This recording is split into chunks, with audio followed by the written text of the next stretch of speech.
आता आपण एक महत्त्वाच्या गोष्टीवरती बोलणार आहोत. ते म्हणजे रेझ्युमे कसा लिहायचा. जनरली तुम्ही रेझ्युमे कसा तयार करता? सोपी गोष्ट आहे. इंटरनेटवर जायचं, एक टेम्पलेट डाउनलोड करायची, एक नमुना डाउनलोड करायचा आणि त्याच्यामध्ये इन्फॉर्मेशन भरायची. हा एक भाग. किंवा त्याच्यापेक्षा सोपं काय करायचं, कुठल्यातरी मित्रांनी, आपल्या हुशार मित्रांनी एका बनवलेला असतो रेझ्युमे, तो घ्यायचा, सेव्ह ॲज करायचं आणि त्याच्यामध्ये कॉपी पेस्ट करून गोष्टी बदलायच्या. पण असं करण्यामध्ये एक थोडासा धोका आहे. तो धोका काय आहे की कॉपी पेस्ट करताना आपल्या हातून काहीतरी राहून जातं आणि जर का हे सगळं राहून गेलेलं इंटरव्ह्यूच्या समोर लक्षात आलं की काहीतरी चूक आहे तुमच्या रेझ्युमेमध्ये, तर आपलं झसं होईल. त्यामुळे तसं न करता तुम्ही टेम्पलेट बघा, त्याच्यानंतर आपण त्याच्यामध्ये कुठलं कुठलं कंटेंट असेल रेझ्युमेमध्ये, कुठले कुठले सेक्शन्स असायला पाहिजेत ते डिस्कस करू आणि त्याच्यानंतर तुम्ही तुमचा रेझ्युमे तुमच्यासाठी, कारण ते तुमचं मार्केटिंग करायचं त्या रेझ्युमेनी, सो त्याच्यामुळे लक्षपूर्वक तो रेझ्युमे तयार करा. सो आपण आता रेझ्युमेमध्ये कुठले कुठले सेक्शन्स असतात ते बघू.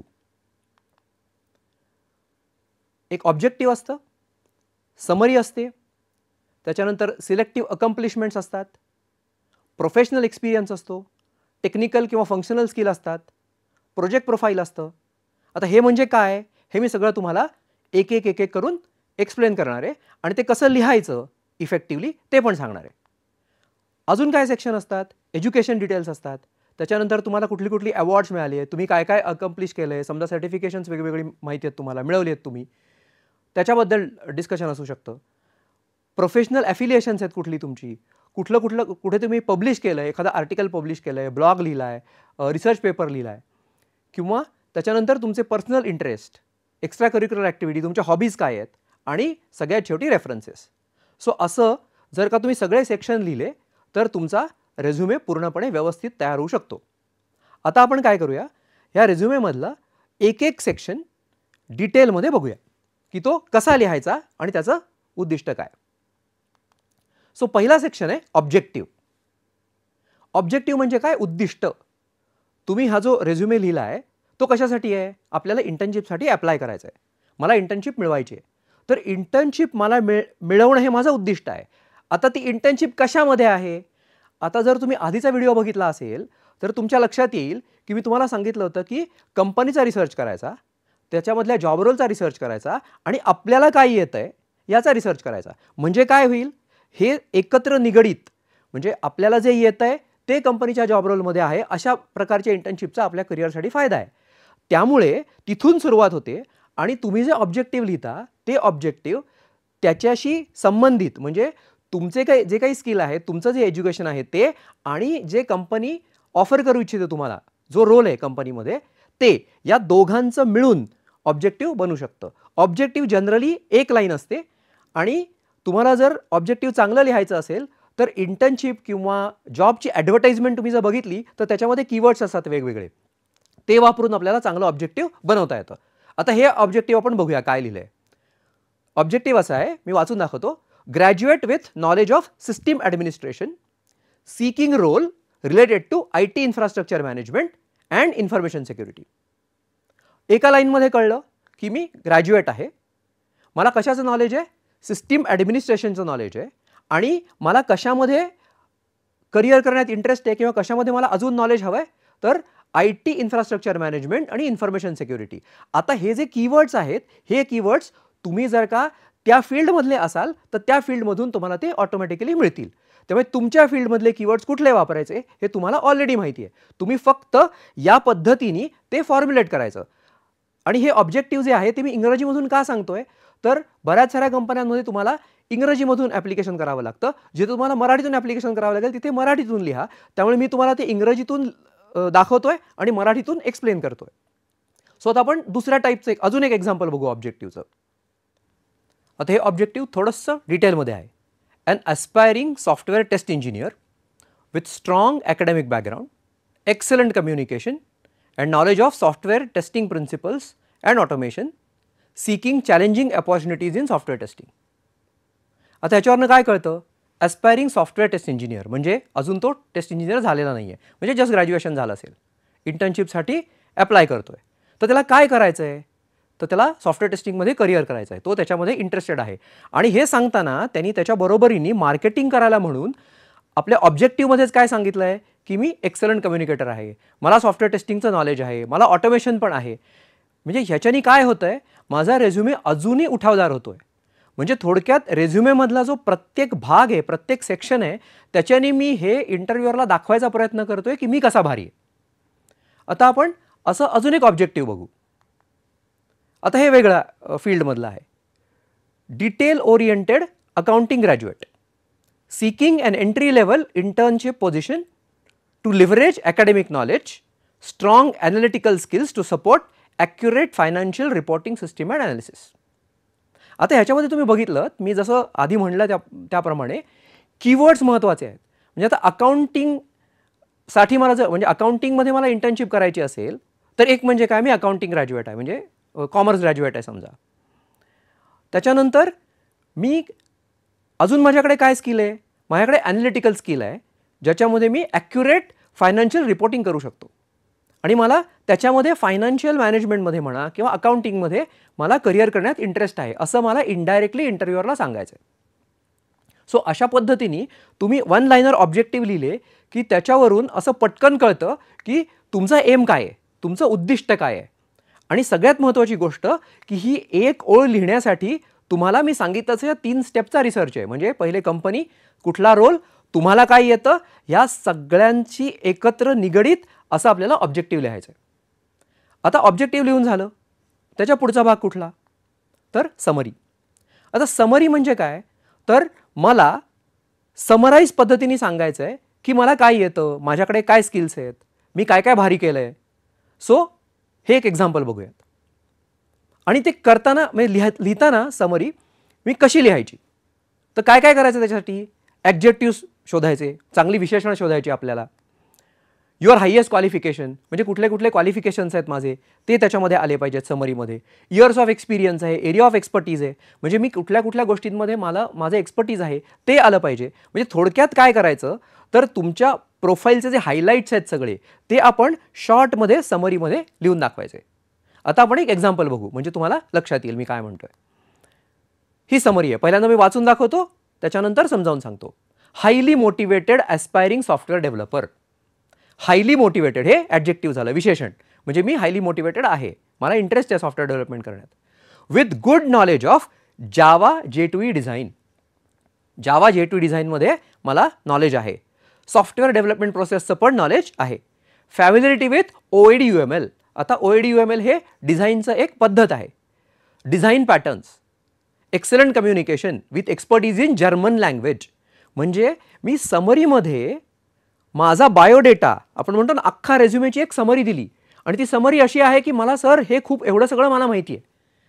त्यामुळे अशा टाईपच्या जॉबमध्ये जर का मी अप्लाय करत असेल, म्हणजे सॉफ्टवेअर डेव्हलपमेंटमध्ये मला इंटर्नशिप पाहिजे असेल, तर सर मला सगळं एवढं येतं, त्याच्यामुळे मला इंटर्नशिपसाठी मी लायक कॅन्डिडेट आहे, जास्त योग्य उमेदवार आहे, असं मला समरीमधून सांगायचं आहे.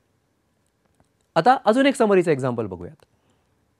And enthusiastic ITI student. Enthusiastic student आहे, with excellent hands on skills as fabrication fitter. So मी फिटर आहे किंवा ड्राफ्ट्समन आहे आणि मला फक्त मेकॅनिकल किंवा फॅब्रिकेशनचं वर्कशॉपमधलंच नॉलेज नाही आहे, तर मला मायक्रोसॉफ्ट ऑफिसचं पण नॉलेज आहे आणि मला ऑटोकॅड सॉफ्टवेअर पण येतं. आता या एका लाईनमध्ये समरीच्या मी बरंच काही सांगितलं की मला काय करायला आवडेल आणि मी काय करू शकतो, म्हणजे माझ्याकडे काय स्किल्स आहेत ते समरीमध्ये मी सांगितलं. अजून एक example. Currently pursuing BSc chemistry final year. समजा मला फायनल इयरला जाण्याआधी इंटर्नशिपसाठी अप्लाय करायचं आहे. Excellent academic record. Completed research mini project, म्हणजे मी केमिस्ट्रीमध्ये ऑर्गॅनिक केमिस्ट्रीमध्ये एक रिसर्च प्रोजेक्ट केला आहे. गुड कम्युनिकेशन स्किल्स आणि मला या लँग्वेजेस येत आहेत. आता अशी मी समरी लिहिली की त्याच्यामधून मी इंटरव्ह्यूअर जो आहे, जो मुलाखतकार आहे, त्याला इम्प्रेस करण्यासाठी माझ्याकडे कुठले कुठले कीवर्ड्स मी वापरतोय ते मी माझे की स्किल्स ज्याला आपण म्हणतो ते मी इथे हायलाईट करतोय, अधोरेखित करतोय समरीमध्ये. सो दुसरा सेक्शन महत्त्वाचा समरी. त्याच्या पुढे काय, सिलेक्टिव्ह अकम्प्लिशमेंट्स. म्हणजे मी काय काय अचीव केलं आहे, कुठले कुठले अवॉर्ड्स मिळालेत समजा मला, जे हायलाइटेड आहेत, मला हे सांगायचं आहे तुम्हाला, आणि ते माझ्या जॉबशी रिलेटेड आहेत अगदी. म्हणजे मला बरेच अवॉर्ड मिळाले असतील आधी, मी बरंच काही सर्टिफिकेशन्स केले असतील, पण मी ज्या इंटर्नशिपसाठी अप्लाय करतोय तिथे जे जास्त रिलेव्हंट आहेत ते आपण सिलेक्टिव्ह अकम्प्लिशमेंटमध्ये लिहायचे. म्हणजे आता काय, BSc computers from university with first class, ISTQB certified, म्हणजे हे एक सर्टिफिकेशन आहे, इंटरनॅशनल सर्टिफिकेशन सॉफ्टवेअर टेस्टिंगचं. सो ते मला माहिती आहे किंवा मी ते केलं आहे. देन अजून त्याच्यापुढे मी काय केलं आहे, additional presented paper on agile testing in inter college meet. म्हणजे बघा, मी फक्त माझा जो काही दायरा आहे, म्हणजे माझ्या रिस्ट्रिक्शन नाही आहे मला की मी फक्त कॉलेजचाच अभ्यास करतोय, मी त्याच्या पुढे जाऊन पण इंटर कॉलेज मीटमध्ये पेपर पब्लिश केला आहे, असं मला सांगायचं आहे. म्हणजे थोडक्यात जर तुम्ही बघितलं तर ऑब्जेक्टिव्ह, समरी आणि सिलेक्टिव्ह अकम्प्लिशमेंट मी काय सांगायचा प्रयत्न करतोय, तर ते माझं थोडक्यात एखाद्या प्रॉडक्टचं जसं ब्रोशर असतं की त्याच्यामध्ये फीचर्स लिहिले असतात, ह्याच्यामध्ये हे चांगलं आहे, ह्याच्यामध्ये हे चांगलं आहे, ह्याच्यामध्ये हे चांगलं आहे, असं मी माझ्या इंटरव्ह्युअरला, मुलाखतकाराला हे सांगायचा प्रयत्न करतोय की सर माझ्याकडे ही सगळी चांगली स्किल्स आणि क्वालिटीज आहेत. सो असे आपले 3 सेक्शन झाले. आता ह्याच्यानंतर महत्त्वाचे सेक्शन सुरू होतात. अजून एक एक्झाम्पल सिलेक्टिव्ह अकम्प्लिशमेंटचं, थोडंसं वेगळं. Commerce graduate, expertise in tally software. आता बघा, सिलेक्टिव्ह अकम्प्लिशमेंट ज्या आहेत ना, त्या सगळ्या त्या जॉबला धरून आहेत. आणि एक्स्ट्रा करिक्युलर ॲक्टिव्हिटी सुद्धा तुम्ही अशी लिहू शकता की मी फुटबॉलमध्ये इंटर कॉलेज कॉम्पिटिशनमध्ये खेळलेलो आहे. म्हणजे ह्याच्यातनं तुम्ही सांगायचा काय प्रयत्न करताय, सर मला फुटबॉल खेळता येतं, एक्स्ट्रा करिक्युलर ॲक्टिव्हिटीजमध्ये मी भाग घेतो, म्हणजे मी कदाचित चांगला टीम प्लेअर आहे, असं मला डायरेक्टली असं न सांगता माझा रेझ्युमे वाचल्यानंतरच मुलाखतकाराला कळलं पाहिजे की असं काहीतरी माझ्याकडे चांगली गोष्ट आहे. आता जर का तुम्ही फ्रेशर असाल किंवा शिकत असाल आणि तेव्हा इंटर्नशिपसाठी अप्लाय केलं असेल, तर तुम्हाला प्रोफेशनल एक्सपिरियन्स नसेल. पण जर का तुम्हाला प्रोफेशनल एक्सपिरियन्स असेल आणि त्याच्यानंतर, म्हणजे समजा मला एका फील्डमधला प्रोफेशनल एक्सपिरियन्स आहे आणि मी दुसऱ्या फील्डमध्ये एंटर करतोय इंटर्नशिपसाठी, तर तिथे कसं होईल, माझा आधीचा प्रोफेशनल एक्सपिरियन्स लिहीन मग. तर ते कसं लिहायचं, त्याला म्हणतात रिव्हर्स क्रोनॉलॉजिकल ऑर्डर. म्हणजे काय, उलट्या क्रमाने लिहायचं काळाच्या. म्हणजे काय करायचं, आत्ता जे लेटेस्ट आहे ते सगळ्यात वरती लिहायचं आणि त्याच्यानंतर, आणि लिहिताना काय लिहायचं, कंपनीचं नाव, तुमचं डेसिग्नेशन काय, कुठला कालावधी होता आणि किती ड्युरेशनसाठी तुम्ही काम केलं, किती कामाचा अवधी होता तुमचा, किती वर्षांचा होता, किती महिन्यांचा होता, हे लिहायचं. म्हणजे याच्यावरून मुलाखतकाराला हे कळतं की तुम्हाला काय लेवलचा एक्सपिरियन्स आहे, कशामध्ये एक्सपिरियन्स आहे आणि कुठल्या कंपनीमध्ये तुम्ही काम केलं. आता त्याच्या पुढचा सेक्शन अतिशय महत्त्वाचा, जो तुमच्या प्रोजेक्टच्या सेक्शनची रिलेटेड आहे किंवा प्रोफेशनल एक्सपिरियन्सच्या सेक्शनची रिलेटेड आहे, तो म्हणजे टेक्निकल किंवा फंक्शनल स्किल. आता म्हणजे काय, म्हणजे फॉर एक्झाम्पल आपण डेव्हलपरसाठी बघू उदाहरणार्थ. आता डेव्हलपरचं फंक्शनल स्किल्स काय काय असतील, तर आपण काय करायचं, असे 3 तुकडे करायचे. त्या टेबलमध्ये तुम्हाला दाखवलं आहे तसे, प्रोग्रॅमिंग लँग्वेजेस, टेक्नॉलॉजीज आणि टूल्स. आता मला काय काय येतं, तर समजा मी ते सॉफ्टवेअर टेस्टरचं एक्झाम्पल घेतलं, तर मला C प्रोग्रॅमिंग येतं, मला जावा प्रोग्रॅमिंग येतं, HTML जावास्क्रिप्ट येतं मला, हे प्रोग्रॅमिंग लँग्वेजेस माहिती आहेत मला. त्याच्यानंतर टेक्नॉलॉजीज कुठल्या माहिती आहेत, जावा, JSP सर्वलेट, टॉमकॅट सर्व्हर, हे माहिती आहे मला. आणि टूल्स कुठल्या माहिती आहेत, MS ऑफिस माहिती आहे, सेलेनियम माहिती आहे, टेस्ट डायरेक्टर माहिती आहे. आता तुम्ही हे पुन्हा बघितलं तर माझा रेझ्युमे जो आहे ना, तो कन्सिस्टंट पाहिजे. म्हणजे काय, तर ऑब्जेक्टिव्हमध्ये जे मी म्हणलं आहे त्याच्याशी रिलेटेड समरी पाहिजे, माझ्या सिलेक्टेड अकम्प्लिशमेंट त्याच्याशी रिलेटेड पाहिजेत, आणि मग माझा टेक्निकल फंक्शनल स्किल्स पण त्याच्याशी रिलेटेड पाहिजे. म्हणजे त्याचा इम्पॅक्ट किंवा प्रभाव चांगल्या पद्धतीने पडेल. आता दुसऱ्या एखाद्या फील्डमधलं टेक्निकल आणि फंक्शनल स्किलचं एक्झाम्पल घेऊ. समजा मी ITI स्टुडंट आहे, तर मला काय काय स्किलमध्ये येईल, मला 2D ड्रॉइंग आणि 3D ड्रॉइंग येतं. आणि मग सॉफ्टवेअरमध्ये मला काय येतं, टूलमध्ये मला ऑटोकॅड येतं, मला सॉलिडवर्क्स येतं, मला मायक्रोसॉफ्ट ऑफिस येतं. असं मी रेझ्युमेमध्ये लिहिलं तर हे माझे टेक्निकल आणि फंक्शनल स्किल्स आहेत.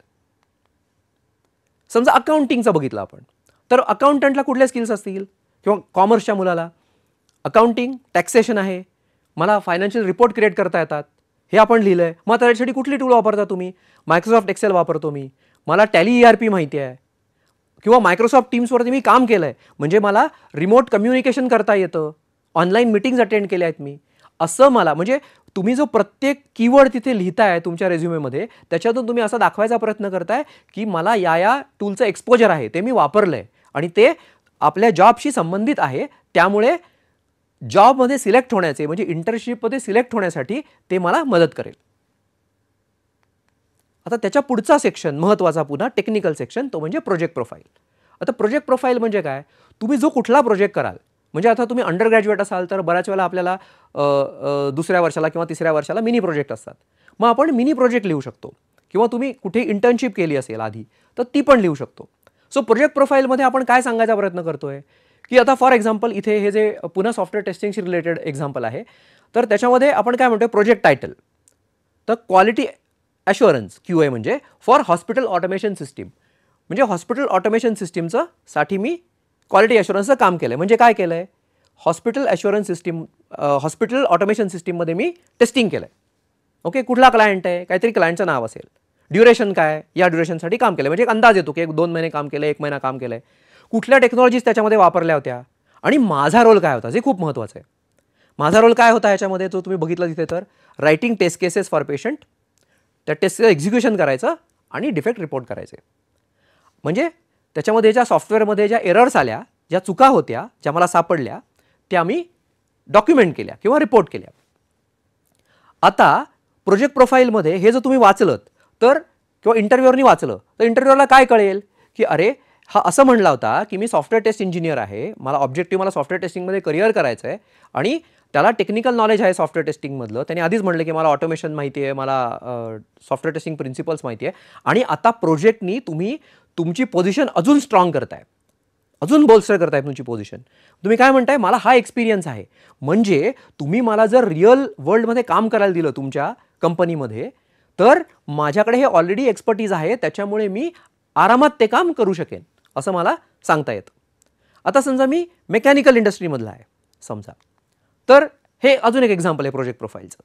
आता इथे काय आहे, सिमिलर आहे. प्रोजेक्ट टायटल काय आहे, creation of machine parts using 3D printing. Okay, हे नवीन आहे, मी 3D प्रिंटर वापरला आहे असं मला सांगायचं आहे. आणि माझा रोल काय होता ह्याच्यामध्ये, तर डिझाईन जे असतं ते सॉफ्टवेअरमध्ये करायचं, त्याच्यानंतर ते मटेरियल सिलेक्ट करायचं कुठलं आणि पार्ट क्रिएट करायचा. म्हणजे हे जेव्हा मी लिहितो ना तेव्हा हे मला सांगायचं आहे की मला 3D प्रिंटिंग कळतं, मला 3D प्रिंटर वापरता येतो. आणि याच्यानंतर जेव्हा तुम्ही हे सगळं लिहिता असं, तर एक खूप महत्त्वाची गोष्ट काळजीपूर्वक लिहायची, हे जे तुम्ही सगळं लिहिलं आहे ते व्यवस्थित वाचायचं. कारण इंटरव्ह्यूअर तुम्हाला ह्याच्यावरतीच पुढे प्रश्न विचारू शकतो. कारण असं आहे की इंटरव्ह्यूअरनी बघितलं की ओके तुम्ही काय म्हणताय 3D प्रिंटिंग, मग बरं तू कुठला प्रिंटर वापरला होता, मग तुला बाजारात कुठले कुठले प्रिंटर 3D प्रिंटर आहेत हे माहिती आहे का, मग ही कंपनी म्हणजे हा 3D प्रिंटर चांगला का दुसरा 3D प्रिंटर चांगला, मग तुला अजून कुठल्या ह्याचं एक्सपोजर आहे, मग 3D प्रिंटिंगसारखं अजून काय आहे, किंवा सॉफ्टवेअर टेस्टिंगमध्ये काय आहे, किंवा असंच म्हणजे तुमचा जो कुठला तुम्ही प्रोजेक्ट केला आहे त्या प्रोजेक्ट संबंधी अजून प्रश्न विचारण्याची एक तर तुम्ही संधी देताय इंटरव्ह्यूअरला आणि त्याला ऑलरेडी आधीच कॉन्फिडन्स देताय की माझ्याकडे ऑलरेडी एवढं एक्सपर्टीज आहे. आणि तुम्ही हे जे काही लिहिलं आहे हे प्रत्येक शब्द इथला तुम्हाला व्यवस्थितपणे स्पष्टीकरण त्याचं देता आलं पाहिजे, एक्सप्लेन करता आलं पाहिजे. ज्या शब्दाचं तुम्हाला एक्सप्लेनेशन देता येत नाही असे शब्द इथे प्रोजेक्ट प्रोफाईलमध्ये आपण लिहायचे नसतात.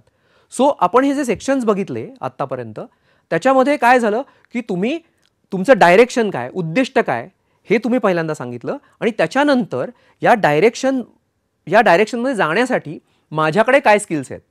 आणि नुसतं स्किल्स आहेत असं नाही म्हटलं मी, माझ्याकडे त्या स्किल्सला बोल्स्टर करणारा म्हणजे अजून स्ट्रॉंग करणारा माझ्याकडे एक्सपिरियन्स आहे. अर्थात तो एक्सपिरियन्स माझा रिअल एन्व्हायरमेंटमध्ये नसेल, कदाचित लॅबमधला असेल, मिनी प्रोजेक्टचा असेल, पण तो एक्सपिरियन्स माझ्याकडे आहे असं मला इंटरव्ह्यूअरला ठामपणे दाखवून द्यायचं आहे.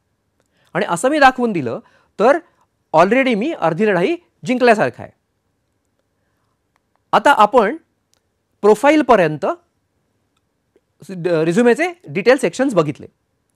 आता ह्याच्या पुढचे जे सेक्शन्स आहेत म्हणजे एज्युकेशन, अवॉर्ड्स, अकम्प्लिशमेंट, बाकीचे सगळे जे सेक्शन्स आहेत ते डिटेलमध्ये आपण या व्हिडिओच्या दुसऱ्या भागामध्ये बघू.